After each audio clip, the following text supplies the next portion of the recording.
A gente reclama pra caramba desse time do Vasco, que não joga nada, que a gente perde tempo assistindo, que a gente só se irrita, mas a gente passa uma semana sem jogo e já fica como? Todo ansioso para ver o Vascão em campo de novo. Pelo menos comigo é assim. E com vocês?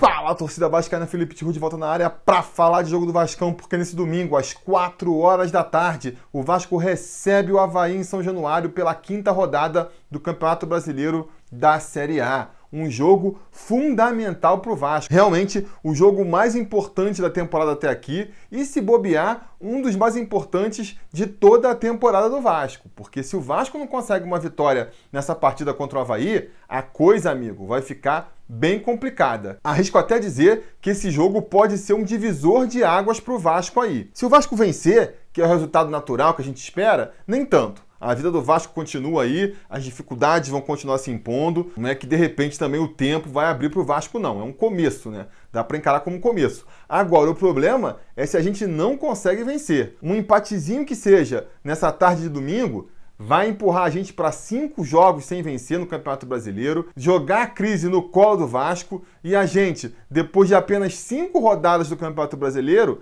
já vai estar discutindo, já vai estar contando na ponta do papel aqui se o Vasco vai ser rebaixado ou não. Então, a vitória é fundamental. É um jogo que, repito, tem tudo, ou teria tudo para ser tranquilo para o Vasco, mas que chega com essa pressão muito grande da responsabilidade de não poder se pensar em outro resultado que não a vitória. Justamente pela fragilidade do adversário, né? O Avaí é um time que entra na competição brigando para não cair, é um dos favoritos a ser rebaixado no final do campeonato, e o Vasco está jogando na sua casa, tem que vencer, né? Tem que vencer. Somos francos favoritos no confronto.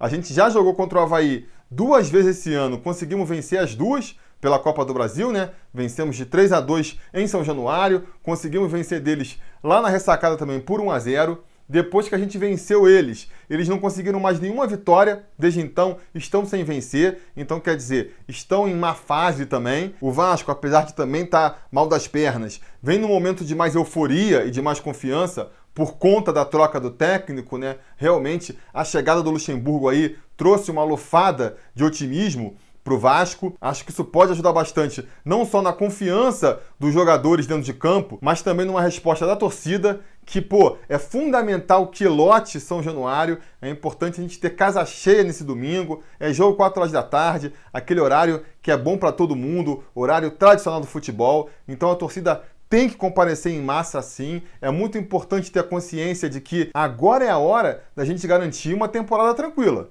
Não pode esperar a corda estar no pescoço, a água estar batendo na bunda, para então se mobilizar e não, vamos novamente tentar tirar o Vasco do rebaixamento. Não, é agora no comecinho mesmo que a gente tem que se mobilizar. Então quem puder ir para São Januário, vá. Vamos garantir essa vitória para o Vasco aí. E aí faço até aqui um adendo, desvio um pouco do assunto e faço mais uma vez o convite aí. Se você for em São Januário, antes de entrar no estádio, passa lá em frente à Social do Vasco, assina o caderninho pedindo pela redução da joia, uma mobilização que a juventude vascaína está fazendo aí e que eu aprovo totalmente, já falei disso aqui essa semana, né? E é engraçado, né? É engraçado como essa questão da joia, por exemplo, tava jogada de escanteio no Vasco, ninguém falava mais dessa questão e de repente foi só agitar essa mobilização, uma cobrança aí por algo concreto, uma resposta concreta da diretoria do Vasco, e os poderes constituídos do clube já começaram a se posicionar. Não, porque a gente já estava pensando de baixar para R$700, o problema é que falta o papel, o problema é dele, o problema é daquele. Não resolveu nada ainda, mas já estão se agitando. O que para mim dá o tom de como uma cobrança bem feita e dirigida da torcida pode sim ter efeitos práticos no comando do time. Então vamos tirar isso de lição e vamos passar lá e assinar esse papelzinho antes de ir para a partida. Pronto. Feito esse adendo, vamos voltar a falar do Vasco aqui, vamos falar do jogo. Um jogo em que, repito, o Vasco é amplo favorito, tem tudo a seu favor aí, só tem uma coisa que pesa contra, né? Justamente a pressão de ter que vencer. O fato de que a gente não pode nem considerar a possibilidade de um empate. Acho que essa pressão é o que pode atrapalhar um pouco o time do Vasco aí, principalmente se a gente não conseguir construir o resultado com uma certa rapidez. Se terminar o primeiro tempo 0 a 0 ou se terminar pior ainda, né? O primeiro tempo atrás do placar, acho que o clima, a pressão dentro do estádio pode acabar prejudicando o Vasco a conseguir um resultado que em outra situação, para mim, viria com certa tranquilidade. E por que eu digo que existe essa pressão, né? Não estou nem falando olhando para o passado só, né? Não é nem só o fato da gente ver o Vasco entrando aí 5 rodadas adentro do Campeonato Brasileiro, ainda sem conquistar uma vitória, que já seria terrível, mas projetando para o futuro também. Porque o Vanderlei Luxemburgo está chegando no Vasco numa situação muito boa, né? As pessoas têm até comentado que o Luxemburgo vai ter uma última oportunidade de se provar no Vasco, mas eu acho que pela situação que ele está chegando no clube, ele está numa situação até bem confortável. Porque se eventualmente o Vasco for rebaixado lá no final do ano, é capaz de até eximirem o Luxemburgo da culpa. Ah, não, o Luxemburgo não conseguiu, mas quem conseguiria? O time já estava mal, o time já estava caminhando para o abismo mesmo. É capaz de até eximirem o Luxemburgo da culpa se o Vasco for rebaixado. Se o Vasco não for rebaixado, se o Vasco escapar, mesmo que seja ali por um triz, que nem foi no ano passado, já podem começar a falar, não, pelo menos o Luxemburgo conseguiu aí a missão que lhe foi passada, né? Conseguiu manter o Vasco na Série A, então ele tem que ser parabenizado aí por esse fato. E qualquer coisa acima disso, amigo, aí é só louros pro Luxemburgo, né? Se ele conseguir fazer o time ficar numa posição intermediária ali e chegar na reta final do campeonato sem risco de ser rebaixado, olha só, o Luxemburgo pegou o time na lanterna e conseguiu fazer um campeonato tranquilo. Qualquer coisa acima disso, então, mais confete ainda, né? Conseguiu levar o time numa vaga para a Sul-Americana, conseguiu levar o time para uma Libertadores. Então, acho que assim, a situação do Luxemburgo nesse sentido é bem confortável. Ele não tem nada a perder assumindo o Vasco aí, só tem a ganhar. Porque ele está chegando no clube com esse clima de salvador da pátria, né? Você vê que a torcida está muito comprando aí a ideia de que o Luxemburgo é o cara que pode botar ordem na casa. E para isso se manter, para essa impressão se manter, é muito importante que ele vença essa partida. Porque eu não estou falando isso aqui querendo desmerecer ninguém, não. É importante, essa parte psicológica, essa parte da impressão é muito importante para a torcida, para os jogadores, para os adversários. É importante que se passe essa ideia de que com a chegada do Luxemburgo acabou a bagunça. Que a chegada do Luxemburgo transformou o Vasco num novo Vasco e que agora vai. Tudo isso é importante acontecer. E a tabela do Vasco favorece isso. Se o Vasco consegue vencer o Avaí de preferência com um placar mais largo, essa ideia do Luxemburgo chegando e botando ordem na casa, ela vai se fortalecer. Depois a gente tem uma tabela contra adversários mais fracos, adversários que devem brigar aí pela parte de baixo da tabela, é o caso do Fortaleza, do Botafogo, do Ceará. Mesmo o Inter vai jogar em São Januário. Se a gente já estiver nesse clima de otimismo, a gente pode ter um resultado positivo também. E aí aquele ciclo virtuoso vai se criando, né? Onde a expectativa, o otimismo de um bom resultado traz a confiança para o time, traz a confiança para a torcida. Essa confiança faz o resultado se concretizar. Isso aumenta a confiança para o próximo jogo. Vem outro resultado e aí a gente vai numa espiral para cima aí e o time vai criando aquela boa fase. Isso pode acontecer. É importante que aconteça nessa reta final do semestre para a gente conseguir chegar na parada da Copa com um clima ameno, com um clima pacificado e sem aquele clima de guerra que ficará se a gente chegar na zona de rebaixamento, por exemplo. E tudo isso vai começar com essa vitória aí no domingo, entendeu? Então daí você já realiza a importância dessa vitória. Por que esse jogo é tão fundamental? Por que esse jogo pode ser ali um divisor de águas no campeonato? Me perguntaram no Instagram essa semana se eu estava confiante, estava otimista, ou estava nervoso, ou estava com medo dessa partida contra o Avaí. E a minha resposta foi as duas coisas. Na verdade é tudo. Eu estou otimista, eu acho que o Vasco vai ganhar sim, mas eu também estou receoso, estou nervoso, estou com medo, porque é muita coisa em jogo. Por mais tranquilo que seja, por mais que eu ache que o Vasco vai conseguir vencer, é muita coisa que está em jogo. Se a gente não consegue essa vitória, a situação do Vasco vai ficar muito complicada. E qual deve ser, então, a escalação provável do Vasco aí para essa partida de estreia do Luxemburgo em São Januário? Até o momento que eu estou fazendo essa gravação, não saiu nenhuma relação oficial, não sei se vai sair até o momento do jogo, né? Porque o Luxemburgo teve aí uma semana para treinar com a sua equipe e no momento lá do vamos ver, costumou fechar os treinamentos, não quis expor o time, vai fazer aquela jogada talvez de esconder a escalação até o momento final. A gente tem no máximo informações picotadas que chegam aí, né, de que o Castan deve voltar para o time, o Pikachu deve ir para a lateral direita, o Vasco deve permanecer com 3 atacantes na frente, Andrei deve ter uma chance. Então, em cima dessas informações, vamos tentar montar o provável time do Vasco aí para essa partida e vamos ver no final se a gente acerta ou não, né? O quanto que a gente vai estar próximo do resultado e o que eu acho de cada posição dessa. Vamos aí. No gol, a gente deve ter a permanência do Sidão. Tudo indica que o Sidão vai ser mantido como titular. Acho um erro. Já falei isso aqui várias vezes durante a semana. O Luxemburgo já tem vários problemas, já tem vários pontos de desgaste nesse time aí. Não precisava acrescentar mais esse, que é fácil de resolver. Era para escalar o Alexander. O Alexander, para mim, não é tecnicamente mais fraco que o Sidão e viria com mais respaldo da torcida. Uma eventual falha do Alexander seria recebido com muito mais tranquilidade, vamos dizer assim, por parte da torcida, do que uma eventual falha do Sidão. O Sidão não precisa nem falhar no gol. Se ele demonstrar um pouco de insegurança nas defesas ali, der umas falhas que acabam nem redundando em gol, já pode ser ali, ó, aquela fagulha que serve para explodir o caldeirão. Então, eu evitaria definitivamente a escalação do Sidão, mas parece que esse não vai ser o caso do Luxemburgo. Vamos torcer para isso não degringolar para nada pior. Na lateral direita, as informações que chegam é que o Pikachu vai voltar ali para a posição de origem dele, né? A posição em que ele se destacou no Paysandu, que fez ele vir para o Vasco, mas que há muito tempo ele já não assumia.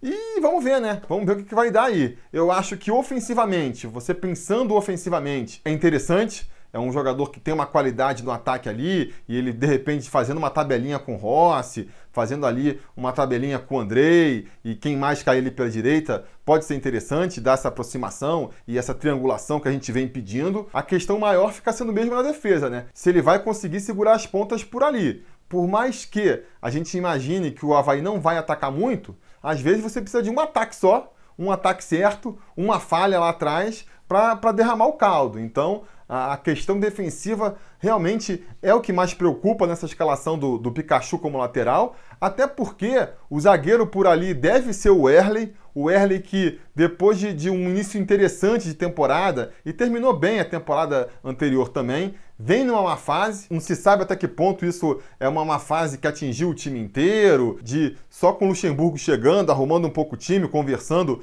com os atletas, isso já passa e ele volta a fazer uma atuação tranquila ou não, né? Outro ponto positivo que a gente pode se agarrar aí para achar que o Wehrle volta bem também é seu companheiro de zaga. E talvez uma das grandes notícias para esse jogo aí, que é a volta do Leandro Castan. Acabou antecipando um pouco a volta, né? Ele que estava aí previsto para voltar só depois da Copa América. Não sei até que ponto isso pode ser arriscado. Espero que não estejam antecipando uma volta antes do tempo novamente e ele se machuque e fique de fora de novo. Acho que não é o caso, né? O fato é que se ele estiver voltando 100%, é um reforço muito grande.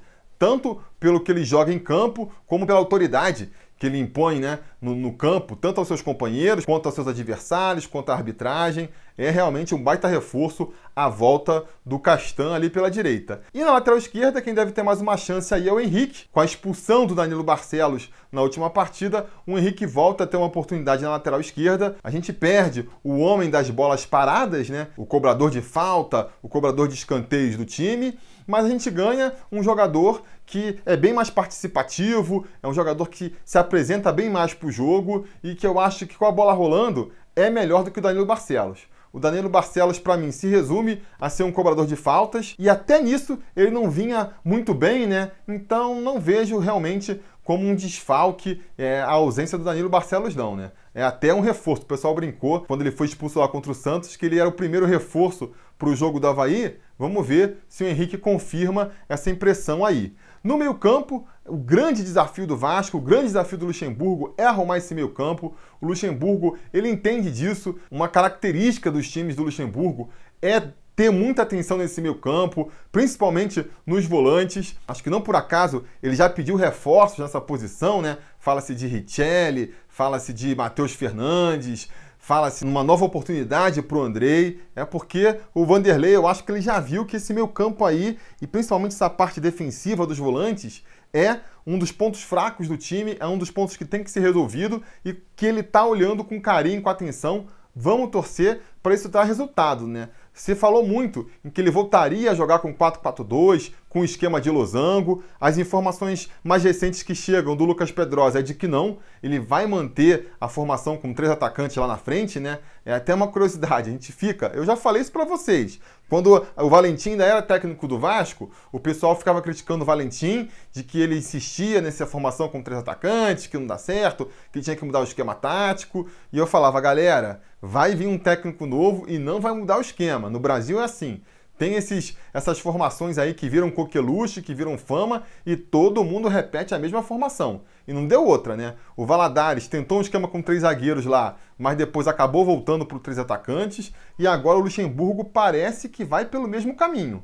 E aí, ele escalando 3 atacantes e trazendo de volta o Andrei, que são as 2 informações que chegaram aí nas últimas horas, a pergunta fica como é que ele vai armar esse time. Fala-se na volta do Bruno César também, né? Então como é que fica? Ele vai barrar o Lucas Mineiro? Ou ele vai recuar o Lucas Mineiro para primeiro volante, vai fazer o Andrei e o Lucas Mineiro revezarem ali na posição? É uma dúvida pertinente, é uma grande dúvida que surge, né? Eu acho que, repito, devido à situação do Vasco, à necessidade da vitória, ele deve optar por um meio-campo mais ofensivo, sim. Então acredito que ele vá com o Lucas Mineiro jogando ali mais pela esquerda, o Andrei jogando ali pela direita, os 2 revezando para ver quem sobe, para ver quem desce. No meio-campo, falaram aí de que ele poderia voltar com o Bruno César, dar mais uma chance para o Bruno César. São informações conflitantes, né? No começo da semana falaram que o Luxemburgo ele preza muito pela forma física dos jogadores, de que ele insiste que os jogadores estejam em forma, e aí no final da semana chega a informação de que o Bruno César vai ser titular?